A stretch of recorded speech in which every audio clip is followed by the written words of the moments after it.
nickel-based superalloys.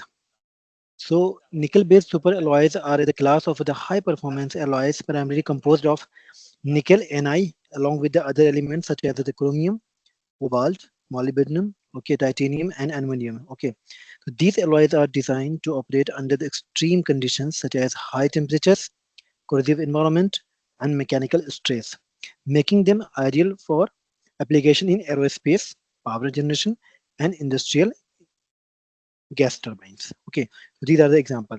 So in this alloys that we would have the main component would be the nickel, okay, and the other is other different kind of the other elements like chromium, cobalt, molybdenum. These are the example, and titaniums, okay, so that we can get the other what desired the properties, mechanical properties that we are looking into, right?